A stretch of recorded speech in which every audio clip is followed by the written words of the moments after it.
All right, guys, check it out. A cool local guy named Damon. Shout out to Damon. Met with him a couple of times recently. We get to chatting. He shows me this little amp that he picked up from the pawn shop. He said, man, take it with you. Check it out. See how much it puts out. Make a video on it if you want to. He said he was kind of interested as well to see what it made. But I had not ever seen this amp. It is really tiny. Look at that. It's actually, I mean, whether you count the mounting feet or not, but it comes in at under 7 inches that way, and then this way under 5. So small little guy for sure. So we're talking about the Audiopipe APMCR-1500. Then it says over here 500 watts. This is a Class D monoblock, and I'm not sure about this one, but the newest version of this amp is called the APMCR-1500, and it says 500 watts on it. I looked it up on Audiopipe's website. That amp is rated to go to 1 ohm, so it gives ratings for 4 ohms, 2 ohms, and 1 ohm. So we're talking about a Class D monoblock rated to go to 1 ohm that's super tiny. I can't wait to see if this thing actually puts out 500 watts.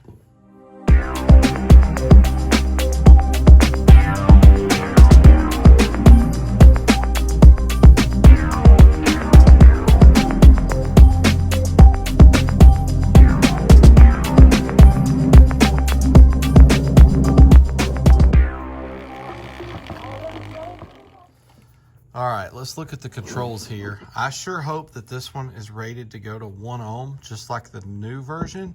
The new version looks identical too, except for the logo on the front, or on the top here. It does have the new AP in the middle, and then it says Audiopipe over to the side. It says this the same, except for the O behind the R, and it says 500 on it as well, but it's the same heatsink. Same controls, same everything on that new version.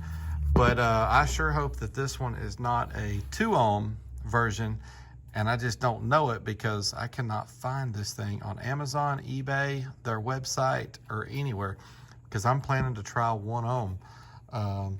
So right here, we've got a low pass from 50 hertz to 250, bass boost frequency, bass boost, 0 to 15 dB, and then again, left and right inputs. Got a power and protect light, separate lights, and then the remote in. This one, he didn't have a remote for it, so I don't know. I can't wait to check this thing out and see what this little guy does. It's gonna be really interesting. All right, let's get it wired up and let's get to the testing. All right, guys, I'm concerned. It didn't come on for me. Not the light, anyhow. I have not tried the outputs to see if there's actually any signal, coming out. It could be that the light, just don't work or something like that. But, dang, guys. Let me show you on camera. We'll turn it on up here. 3, 2, 1. No power light coming on this guy.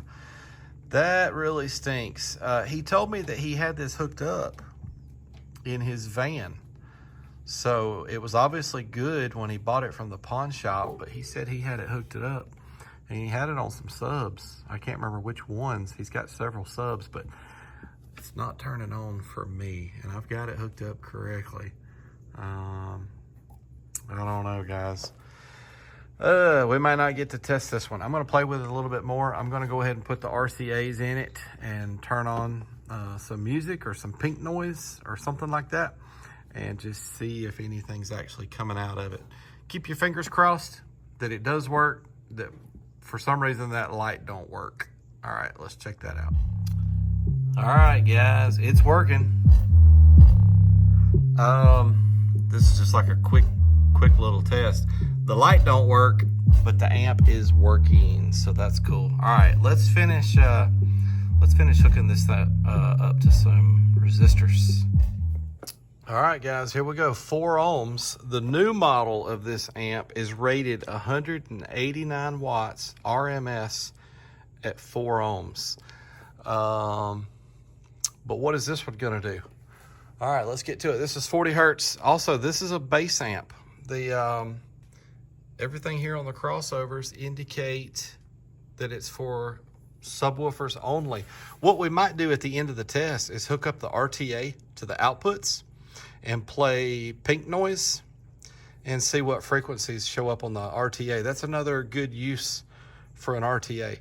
All right, let's get to it. Rated 189, I'm assuming. Let's get to it. 40 hertz, 4 ohms. Here we go. Wow. 232. The voltage did not drop at all. The current pull was 22.4. Wow. Let's do the 2 ohm test. All right, 2 ohms. That new model is rated 364 at 2 ohms.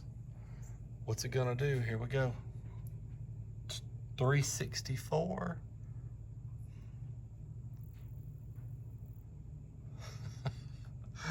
$409, the voltage did not drop, and the current pull was 43.6.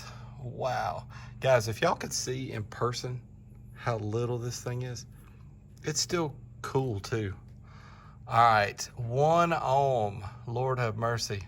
1 ohm. Let's get to it. All right, 1 ohm. That new model is rated 500 watts RMS, and it also says 500 watts max. So, I don't know. All right, let's get to it. 40 hertz, 1 ohm, rated 500 watts, we're assuming.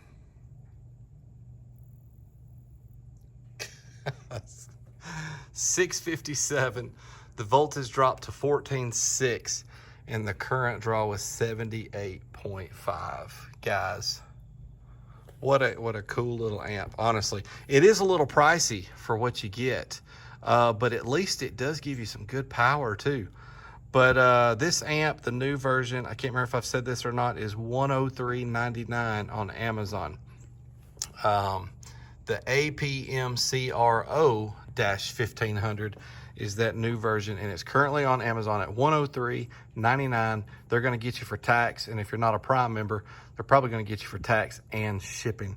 How cool would it be to see this little guy on a couple of Sundown 15s? Yeah, let's go do that. All right, guys, I wanted to hook up the 15s to this little guy instead of the 12s, just to say we did, because I thought it was funny. It's a 1 ohm amp. Those two 15s are 1 ohm. Why not? I've also noticed in the meantime, the power light flashes blue every now and then, like it's trying to come on. Also, I don't think I talked about the terminals a while ago. We was going across, and I don't think I talked about the terminals, but I've been putting, these are 8 gauge here, and these are 10s currently, but they're all 8s because when I had it hooked up to the resistors, nope. You know what? I had 10 gauge over there too, but I'm pretty sure they're all the same size. Anyhow, I think I forgot to talk about the terminals. All right, the Sundown 15s. Let's see what happens. Right here on the bottom, those are the SCAR 12s up top. Here's the...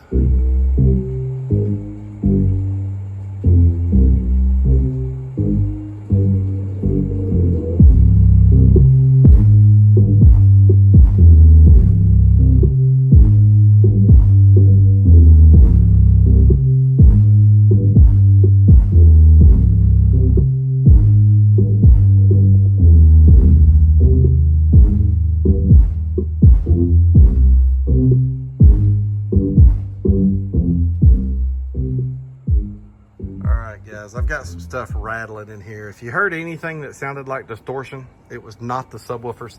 I've got stuff in here rattling, but check that out, guys. I'm impressed. I'm impressed. Again, it's a little pricey. Let's talk about that here in a minute. But still, it's kind of hard to hate on that right there. All right, guys, let's talk for a few more minutes about this little guy. All right, guys, shout out to Damon, by the way. He's such a cool guy. Thanks for loaning this to me, Damon. Guys, I asked him, I said, hey, what if it blows up? Some of these amps don't survive the dyno. And he said, if it does, throw it in the trash. I'm not worried about it. So we probably would have done something a little different than that, but I'm just saying that was his response. Let's see. So she did 657. That was at 40 hertz, 1 ohm, uncertified. Guys, I did not put it on the RTA. Honestly, I got it completely unhooked when I realized that I forgot to do it. Also, now that we can get a look at it, those are 8 gauge all the way across here for the terminals. I put 8 gauge ferrules in there over here for the power and ground, and they fit just perfectly. Anyhow, guys, I got some more cool news. Got a message from my buddy Billy last night. Billy is the president of the local Jeep club. He's the one that's been getting us to do the sound off competition for the Jeep club for the last 2 years. But y'all know it got rained out the other day, and boy, were we bummed about that. Me and my son Skylar with the Tahoe. But Billy reached out to me last night. He said, hey, if you're up for it, we're gonna have a makeup day. He said we're having a chili and soup cook-off on November 2nd at the same venue, that Camp Liberty. And we'd like to do the sound off if you're up for it. And I said, heck yeah, we're in, we'll be there. So super excited about that. That'll be Saturday, November the 2nd. All right, guys. Hey, thanks for the support. This one was really fun to play with. Thank you for all the comments and everything. We will see you next time.